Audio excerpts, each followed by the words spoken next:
Hola amigos, welcome to the Product Drive Conference. Our talk's title on reducing time to value and removing empty state was too long for the slide. And my girlfriend said it had too many buzzwords in product and growth. So I made it simple.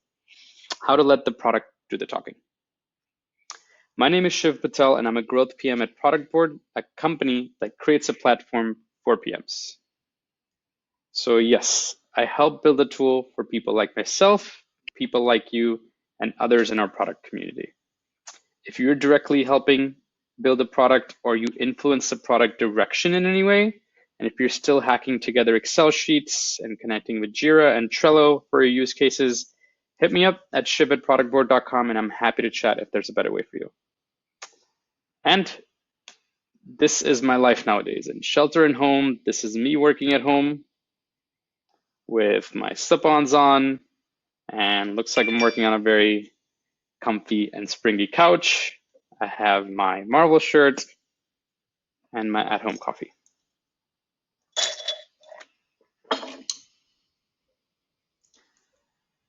So today I want to focus more on the growth side of product. Growth and product are synonymously used recently because in the product-led growth era, they help influence each other. As PMs, we're constantly building something that new. However, not shockingly, most things that we release don't get fully adopted. That's where a growth product manager comes into play, or a growth PM. They help with the adoption of existing use cases or jobs to be done, and they help eliminate friction for the users to increase engagement. More buzzwords. I want to use real examples to discuss how to decrease time to value and replace the empty state pages and overall let the product do the talking to help you grow. I'll share what I have picked up along my journey at WeWork, Autopilot, and now at Product Board to help inch the Product Board's aha moment forward in the user's journey. I'm sure this company needs no explaining, and everybody here knows what WeWork does. However, let's take a step back, not into what you know of WeWork today, but go back to its glory days, the early days. I joined WeWork in its first growth stage. Back then, we were only in the US, and I was the associate to the person in charge of taking WeWork global, starting with EMEA and London as our first market. We thought as hot as WeWork was in the US, and we had a great product market fit, going international was going to be not that big of a challenge. We thought it'd be just as easy as opening up a new region in the US. You just open up a building and people come flocking in, as they often did. But that was not the case. We opened up London and we grew slowly. I mean, very slowly, that we had to do something new. This is where I first learned about user journey and reducing time to value. What we knew at WeWork was that the product, in this case, the space, talked for itself when people saw it. Meaning, when people saw the physical space and interacted with the people and the community in it, they were often sold. However, we had no brand presence in these new markets and countries, and we could not get people to come into our doors to experience the community or the space. Now, let me pause for a second because you may be thinking how my work as a project manager at WeWork applies and correlates to product managers in software. And does time to value and empty state pages even apply to WeWork's model? In software, as you can see, a user flows through the page view on the website to the sign up flow. They may go into the product to activate themselves and then eventually subscribe. At WeWork, we had something similar. People still purchased. We knew they were serious buyers when they looped in the CEO or the office manager to do a trial day. We defined signups as tours booked. However, we were forcing growth through paid traffic, not using many product-led growth strategies. And we knew that our customers' aha moment was to actually see this place. Once they saw it, we had them hooked because WeWork didn't sell an office space, we sold an experience. Kind of true. We needed to get people in the space so the product can talk for itself. So our team was the first one to partner with Meetup It was a perfect collaboration that created a win-win on both sides because event hosts got a venue to host their events for free, win for them, and WeWork got the attendees in the space to come into the space, equally a win for us. When the attendees interacted with the space and the people in the community in it, that turned into leads on the top of the funnel for us. And eventually, WeWork even bought WeWork, as it resulted in 1/4 of the leads. And then WeWork started to grow really, really fast. And well, you know, the rest is history. And WeWork even sold Meetup recently. From this, we can take away two things. One, don't take people to empty state pages. And in WeWork's case, empty state spaces. When we did a tour and took our prospects to see an empty room that they can purchase, it didn't show our users really the experience or the end state. Instead, what worked was showing them the collaboration that's possible from a shared workspace versus a private workspace. Second, to reduce time to value. Value in this case being feeling like a community at WeWork. If people attended events and met more people, I mean, that's the aha moment. They felt like they were part of a larger community outside of just their work colleagues. That's why about 1/4 of WeWork customers did business with each other. Let's apply the same principles to a software product now on how to reduce time to value and remove that fear of the white canvas. Okay, Autopilot. It's a marketing automation tool for marketing managers. Probably makes sense. They were the first in that space to provide a WYSIWYG drag and drop editor that allowed visual marketing campaign builders. Now, visual is pretty standard in marketing now, but before Autopilot, most marketing tools had very complex if-then statements to build their journeys. So Autopilot created this. The product was damn easy to use. You just drag and drop these shapes to create a campaign called journeys. And the product actually worked. However, like most software platforms, it only worked for those people who knew how to use it. These were the sophisticated marketing managers, let's call them. However, most of our users were looking for us to teach them how to create customer journeys and workflows, not just provide them a tool that allows building it. They wanted to know how other better marketing managers use the tool so they can do the same. And what that means for us, that over 50% of our users didn't even get to this aha moment of building a campaign or journey in the trial. And they gave up before even getting there.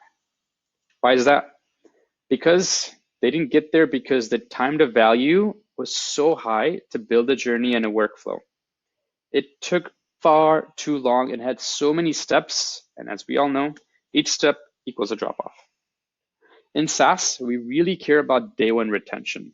Often, it's the largest drop-off in a user's activation and engagement journey.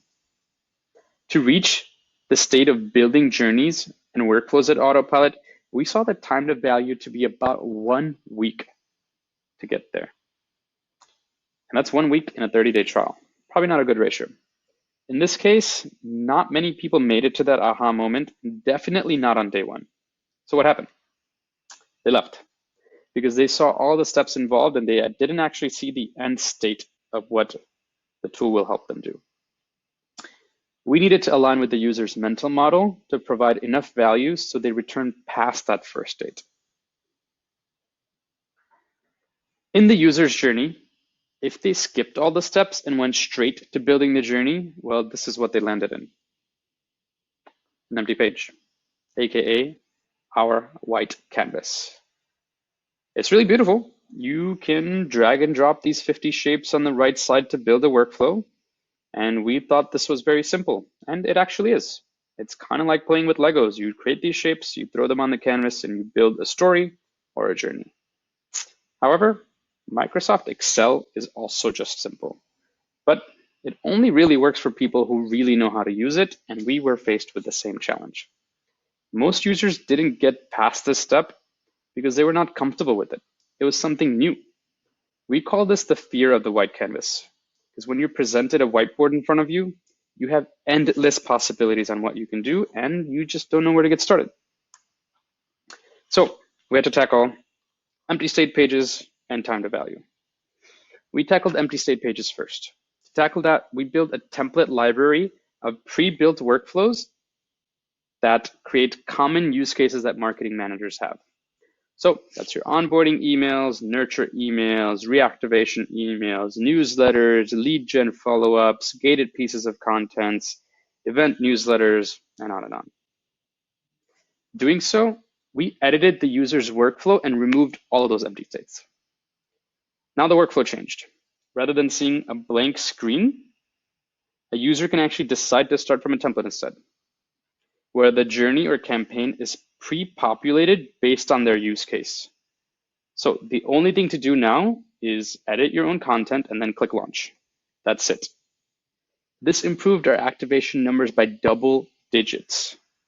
So then we went on to reducing time to value. As PMs, we always focus the user's experience and journey in the product. However, a user really starts engaging with us well before they enter the product, meaning on the website. Let's meet them where they are and let's let our product do the talking on this site. So what do? We uploaded all of our templates onto our marketing site so the users can browse each single use case. We even segmented by industry and use case, so the prospect on the website can explore a journey directly on the web before even creating a trial and going into the product. So not only did this improve the quantity of leads that we're getting because, SEO did its thing, but also quality of leads because we aligned better with the user's mental model before they went into the app. And this directly reduced our time to value by half for users that went into this workflow. So we brought that aha moment directly forward to the user rather than have the user go through all of the steps to find it themselves. And as we know, every step has a drop-off, so why lose users along the way? The time to reach activation went from a week to 1 to 2 days as users had the opportunity to experience the aha moment itself on the website before even signing up. And damn, that's powerful. That is what we mean by let your product do the talking. So from this, we can take two things. One is don't expect a customer to fully learn how to use your tool on their own. Most users want to see how others use your product and then copy, paste, iterate.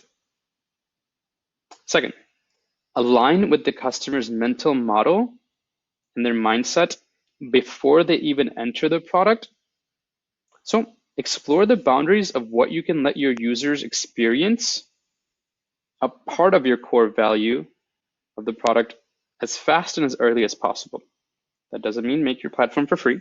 That doesn't mean there is no email wall or sign up wall to get into your product, but give them a glimpse of the end states of what the value can be as a user before they even sign up. Okay, now on to my newest project, Product Board. Product Board creates the tools for PMs like us, and it creates a system that allows you to consolidate all the feedback you're getting from all the places. So when your salesperson tells you something, your exec, your customer, your support person on the web, on Twitter, get all that feedback, put it in one place. It allows you to turn all that feedback into features and prioritize which ones you want to work on and build next. You can attach that to specific releases and connect that into Jira or any other tool that your engineers use. And then you can align others with the direction of your product by building dynamic roadmaps. I'm going to be using the same philosophy we talked about at WeWork and Autopilot of letting the product do the talking by reducing time to value and eliminating the fear of the white canvas or empty state pages across all the steps.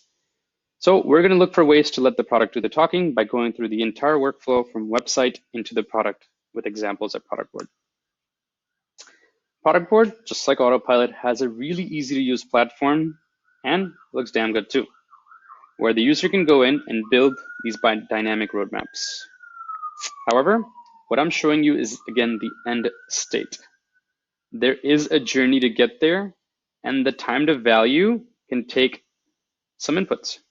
Not all users get to this state so easily. We need to change that. There's a long journey to build your first roadmap, or it could be long if you want to do it with your own data. You'll need to sign up, import your features wherever they live, create a hierarchy of your product, integrate Jira, Pivotal Tracker, GitHub, any of your other tools, create drivers and objectives so you can prioritize your features, assign them to specific releases, and then voila, you have your roadmap. And as we know, as product managers, the roadmap, as much as we want to, doesn't stay the same. So we do have to iterate and we do have to edit. When you build your own roadmap, it can be challenging for the first time because you may start from scratch. So taking our earlier learnings, we now are looking for the user flows to understand how we can present commonly used roadmap views so the users can see how others tackle the same use cases that they have. So somebody doesn't have to start from scratch. This will help not only with removing friction, but we'll get those users who are early PMs or semi-experienced users that simply want to see how others use the platform rather than figuring it out on their own. So this is what we're going to do. We're going to look at the user's journey at every step along the way to get to AHA, and we'll reduce time to value along each step. So let's do it. All the way on the top of the funnel, we have the website. At that moment, you can go on the website right now and you will only see features that Product Board has. Not really end states of each of the views or the product workflows that the platform can actually support. The product is pretty easy to use, so we want to bring that experience of using it forward in the user journey by allowing our prospects to experience the product on the website, even before they enter the app.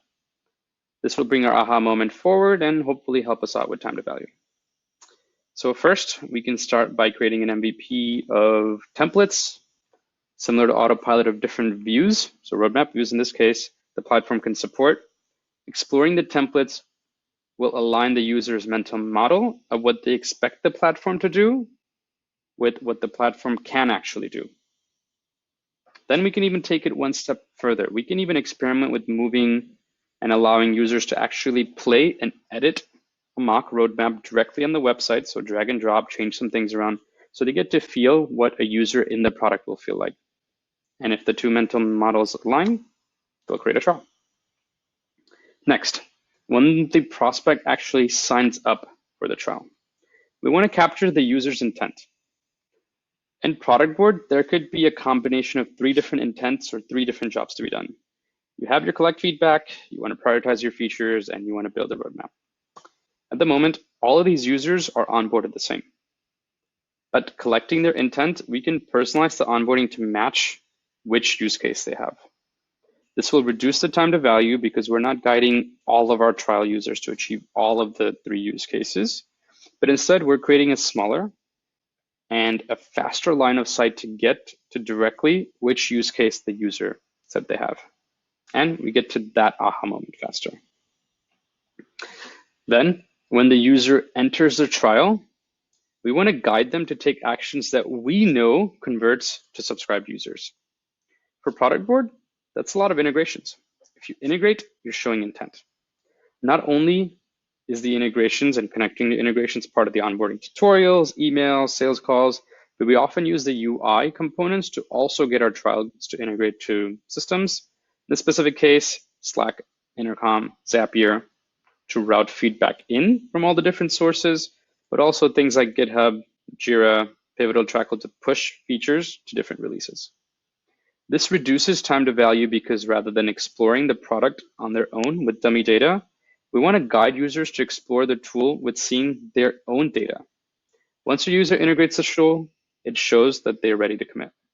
However, as we know, not every user is ready to click connect on all of the systems they use while exploring a tool in file. So for these users, we need to provide them sample data to show the trial users the possibility of what these end states could be. Now, for our experienced PMs, they can connect the dots if we show this end state and how they can get from scratch to here. For our new PMs, we'll educate them on what the end state should be and give them guidebook on how to get there.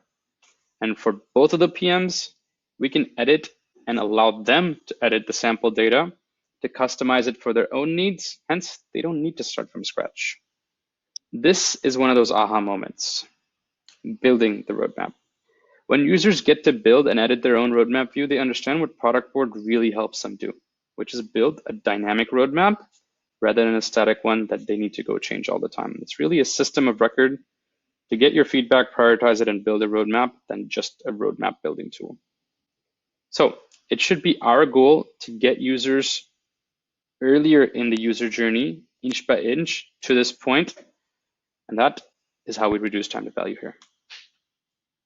At Product Board, I've learned that my customers are PMs, which means they're busy. They all have custom workflows that they've created and hacked together. And while we serve to create a systematic workflow for a product process at Product Board, most PMs don't really want to start from scratch. So to reduce time to value for these users, we need to show them how other successful PMs are using Product Board. We'll do that through better sample data, providing them a glimpse of the aha moment in the first session so we get them past that day one retention we talked about. And we'll also bring forward the product itself, or a version of the product or a snippet of the product directly on the website by letting our product do the talking. Guys, this has been a pleasure nerding out with you about product-led growth stuff. I am actually teaching a whole course on this topic by partnering up with another growth PM at Microsoft and a former growth PM at Credit Karma and Postmates. We're teaching the course on Udacity. To find it, just Google the words Growth Product Management Course, and it's the first link you see on udacity.com. And I'll actually share the link on the Facebook channel for this conference. If you're also in the product world, give Product Board a try. While you're at it, feel free to email me at shiv@productboard.com, and I'm happy to show you around the tool and see if it fits for you. I know these are challenging times to take on another tool, to evaluate it, and maybe create budget for it. But if it helps with productivity, consolidate some of your process, and remove headaches that we go through as PMs, why not give it a try? I did the same evaluation a year ago when I was a customer, and then now I've joined. So I'm really excited. And if you are a first-time user, I'm happy to sweeten the deal for you by talking to my sales folks. So just email me and we can work it out.